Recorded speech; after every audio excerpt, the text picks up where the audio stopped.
Now that we understand the origin of the patch averaging scheme, we turn to describe improvements of it that are better founded. This brings us to the KSVD denoising algorithm. Here is an expression we have already seen.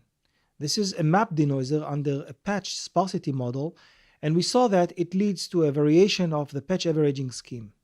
This formulation appeared in this paper by Elad and Aaron in 2006. This paper suggested to consider the dictionary D as an unknown too in this process, which means that we will update the dictionary as well in the course of the minimization. This brings us to the KSVD denoising algorithm. Here is the algorithm we propose, and you will recognize the similarity to the earlier patch-based approach. We start by initializing X to be Z.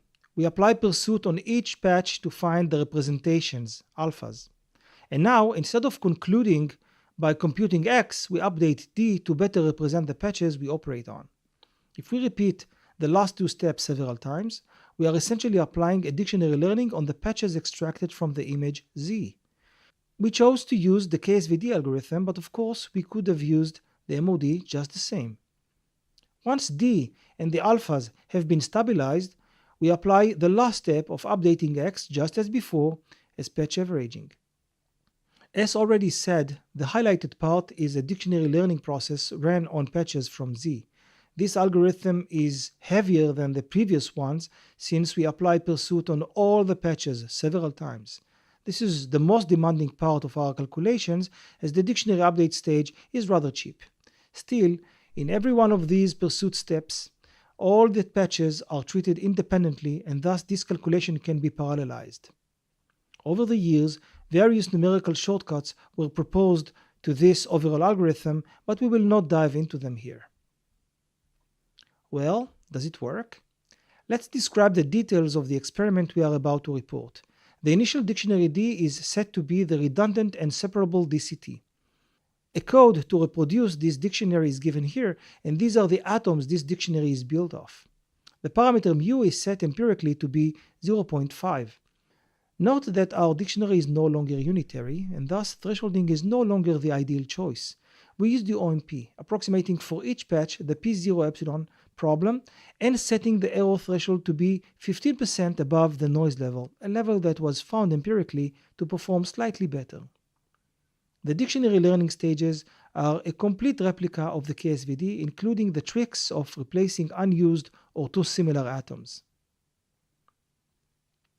And here are the results, shown as pKSNR versus the number of rounds we apply in updating the dictionary D.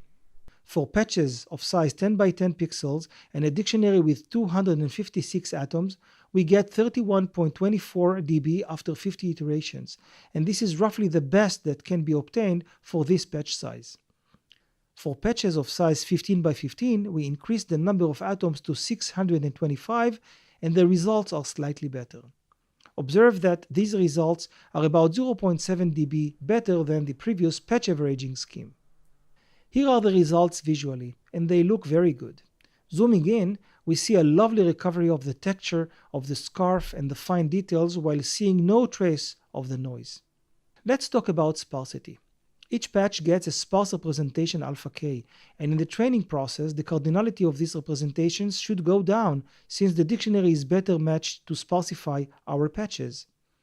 Here is the average cardinality as a function of the iterations, showing a consistent descent. How many non-zeros do we have in all the alphas together? Remember that the number of patches is roughly equal to the number of pixels in the image. Thus, the overall number of non-zeros in alphas is about 3 times the number of pixels in the image. So we got locally sparse representations, but due to the overlap, we got a globally dense representation. Amazingly, and without diving too deep into this explanation, this is what we also got earlier in the deblurring and the denoising when we used a global model. What about the dictionary obtained? This is the initial one, and this is the one we get after 50 iterations. The resulting dictionary is specifically tailored to the image Barbara, capturing all the important textures and edges. Observe that the dictionary is essentially free of noise, which existed in the training patches. Dictionary learning in general is essentially built off averaging of signals, and thus it is typically robust to such noise as seen here. Can we improve over the above algorithm?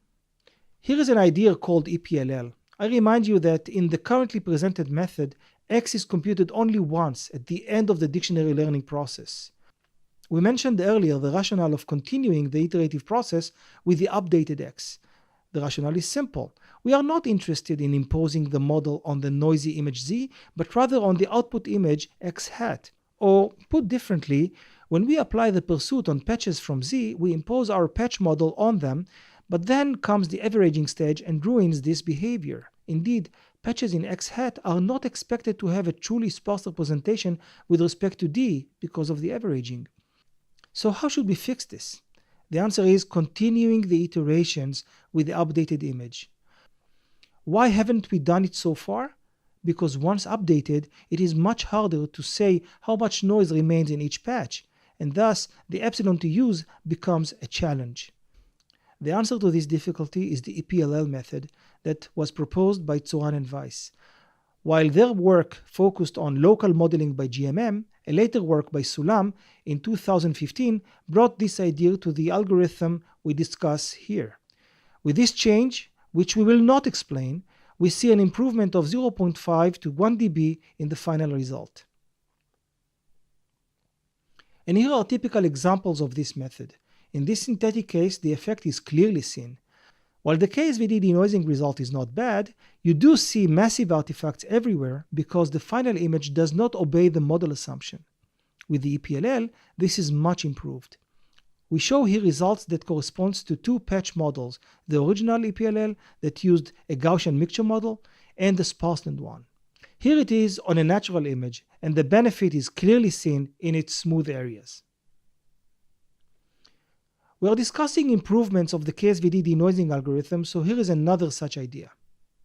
The algorithm we have proposed so far imposes a model on each patch, therefore exploiting the structure that exists in these patches. What about the structure that may exist between patches?